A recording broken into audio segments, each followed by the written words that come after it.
back to the channel. We got week 5 Dom picks. Let's kick it off with the international game. We have the Vikings versus the Cleveland Browns. Looking at Minnesota, their offense has been better without JJ McCarthy. With them, they were averaging about 226 yards per game. Without him, that has skyrocketed. They're at about 362 yards per game, and I think that could be accredited to the fact that they're putting more of an emphasis on the run game. Plus, they're getting their weapons involved. That offensive line still remains a problem. They have 18 sacks on the year, by far the most given up by offensive line. I feel like I might have jinxed this team because coming into the year, I kept saying, oh, this offensive line looks like it's better on paper. And unfortunately, you've had some players come in and out of the rotation. I believe over time that unit should be better, but it's going to be another tough matchup going up against the Cleveland Browns defense with Myles Garrett. That Cleveland pass rush is at 11 sacks so far, putting them in the top 10. In order for Minnesota to win this game, they're going to have to protect Carson Wentz, along with Wentz being able to get the ball out quickly to avoid getting himself in tricky situations. For the Browns, we got the news that Dillon Gabriel will be the starting quarterback. Hopefully, he can uplift this offense. A unit that's been struggling with Joe Flacco under center. Now they don't have Cedric Tillman, DeAndre Carter at the wide receiver spots. So it's going to be all on Jerry Jeudy along with David Njoku. I went with them last week. I'm going to roll with them one more time. Give me the Minnesota Vikings. Next, we got the Broncos at the Eagles. I'm excited for this matchup. For Denver, this is another opportunity to show that they belong. So far, their 2 losses have come against other contenders in Indy and the LA Chargers, 2 teams who look like they will be in the playoffs. If they can beat the Philadelphia Eagles, this will go a long way for their psyche and give them a really good win on the year. Now, for this to happen, Bo Nix is going to have to be almost perfect. He has to hit those throws and gotta have in moments. That's been one of the knocks on him so far to start the year. And then he can't have any turnovers. He's already at 4 interceptions. The Eagles' pass defense already has 3 interceptions on the year. As for the Philadelphia Eagles, we already know that their passing game is very lackluster. In fact, the only team that they're better than is the Tennessee Titans. And that's a young team that's having their struggles right now. A.J. Brown only has 14 receptions for 151 yards and a touchdown. Meanwhile, for Devontae Smith, he only has 17 receptions for 158 yards and a touchdown. We have to see this passing game get some form of momentum. I'm going to take the Eagles. I just trust them more. They're a Super Bowl winning team. On top of the fact, the Broncos have not been able to close out these games against other contenders. Texans at the Ravens. I feel bad for Baltimore and its fans because there's so many injuries going on with that team. I'm going to lean with the Houston Texans. Too many injuries for a Ravens defense that's already been poor as it is. Plus, the Ravens are going up against a great defense in Houston. And not having Lamar and the lack of success that King Henry has had this year, I think it's going to be difficult for that Ravens offense to get going against this Texans defense. Dolphins at the Panthers.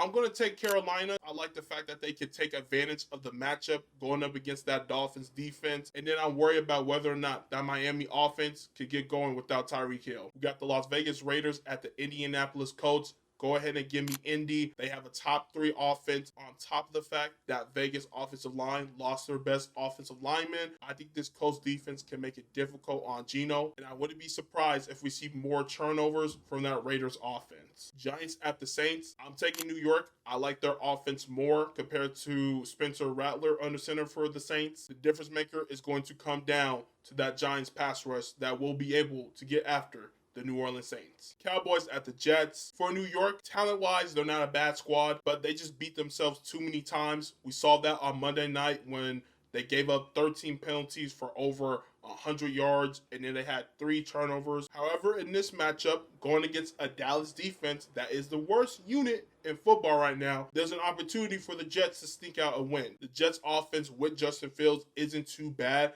The passing game is leaving a lot to be desired, but they have the 3rd best rushing attack. And on the other side, it's been a weird start for the Dallas Cowboys. They are essentially tied for the best offense with Buffalo, but as I already mentioned, they have the worst defense. Offensively, I think they can have success against the New York Jets. The Jets have a good defensive line. They can get after the quarterback, but right now they're a little banged up in the linebacking core. The Cowboys should be able to run the football. as they have a pretty good O-line themselves, and Javonte Williams has been a nice surprise. And then Dak Prescott deserves some credit. We give him a lot of criticism, but Sunday night against a defense who we expect to be one of the better units, he stepped up and he made some plays. Also, let me show some love for George Pickens. We already know that talent-wise, he can be a wide receiver one. The knock on him has been his character in the locker room. So far to start the year, he hasn't been a distraction. Hopefully that continues for him in his young career, especially in a contract year right now. I can see this game being a shootout. If that is the case, I'm going to take the Dallas Cowboys. I think their offense is more complete compared to New York. I can't trust that Jets team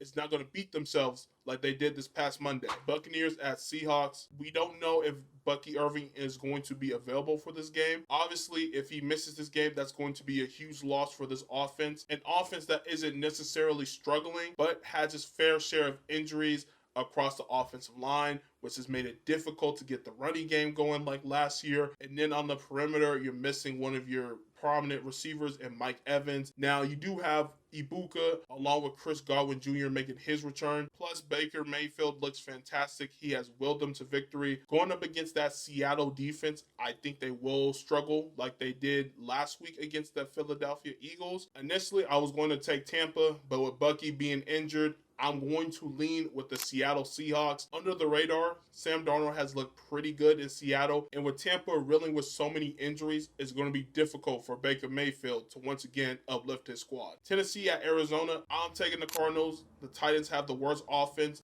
and they're going up against a pretty good defense in Arizona. For the Cardinals offense, this is an opportunity for them to get back on track. The Titans defense plays with a lot of heart, but so far on the year, they haven't been a strong unit.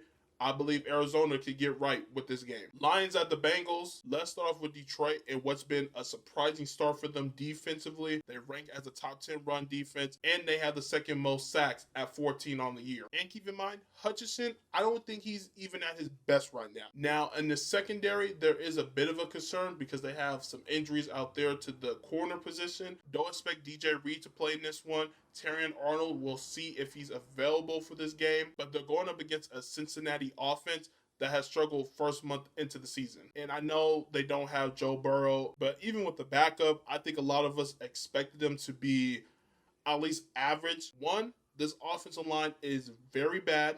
They are one of the most heavily penalized units. Two, they have a lack of a running game. At some point, they're going to have to put more of an emphasis on trying to run the football to take pressure off of that offensive line and on Jake Browning. And third, they have to get their wide receivers more involved. Zach Taylor has to find a way to get Chase going in particular. You have to do a better job of making sure he gets more touches. Go ahead and give me Detroit. They're playing really well defensively. Offensively, we already know that they're a juggernaut. I don't think the Cincinnati Bengals defense is going to be able to hang with them if we're being honest. The only way for Cincy to make this a close game is if they can fully take advantage of the injuries in the Lions secondary, get Jamar Chase going, get T. Higgins going. If they can do that, being at home, maybe this game is closer, but I'm still going to roll with the Detroit Lions. Commanders at the Chargers. At the time of this recording, Daniels was cleared to play. He is a full go at practice as well. More than likely, he will suit up for Sunday's game. Just getting JD back alone elevates his team. He is one of the few game changers at the quarterback position. And with him at the helm, this Commanders team can win any game. Switching over to my Chargers, I don't like that our offensive line is torn apart by injuries. Hopefully, Mekhi Becton could come back for this game because this past Sunday, even though he only got sacked twice, it made it difficult for that Chargers unit to put points on the board.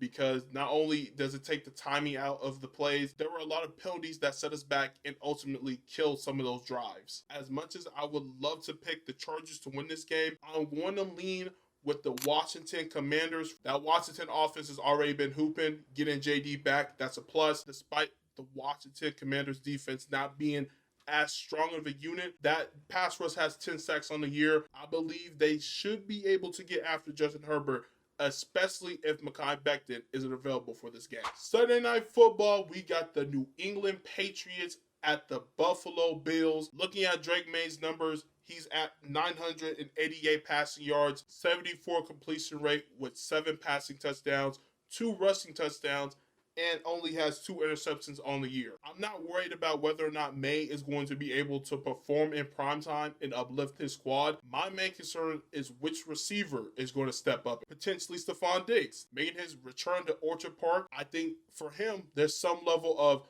let me prove my former team wrong. And then when it comes to that running back room, you want to be able to run the football if you're the New England Patriots. You keep Josh Allen and their dynamic running game off of the field, control the clock, and put more pressure on the Buffalo Bills to execute offensively. And speaking of that Bills offense, they have been excellent all year long. They have the best running game. Their passing game we haven't seen a lot of, but they don't really need to do that. We know Josh Allen is capable of slinging the ball across the field, but when you have James Cook, who's able to hit a big play at any moment, that running game should take top priority. Now, on the other end, that New England defense isn't too bad. I don't think the numbers do them justice. I think this is a team that is able to get after the quarterback. We'll see if they'll be able to slow down the run. Buffalo is the best running attack the New England Patriots have seen so far. I'm going to take Buffalo, being at home in primetime.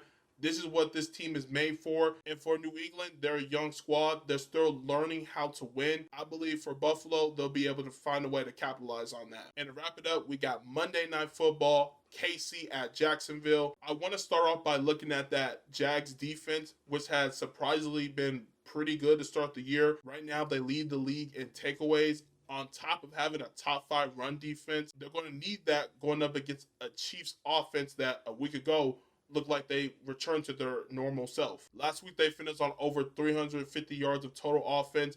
They only gave up 1 sack, 0 turnovers, and they scored on almost every single drive. As quickly as I mentioned that I was concerned about KC, I'm not going to completely say that they're okay. I believe we need to see more of this consistently. I'm going to take KC. I think this offense is finding its gel with Xavier Worthy back in the rotation. And despite going up against a really good Jags defense, I think that Chiefs offense is going to find a way to put points on the board. On top of the fact, I trust in Spags and that defense to find a way to attack Trevor Lawrence. That's going to wrap up this video. If you made it to the end, much love as always. Make sure you leave a like, comment down below your predictions. Most importantly, hit that subscribe button, and I'll see you all in the next one.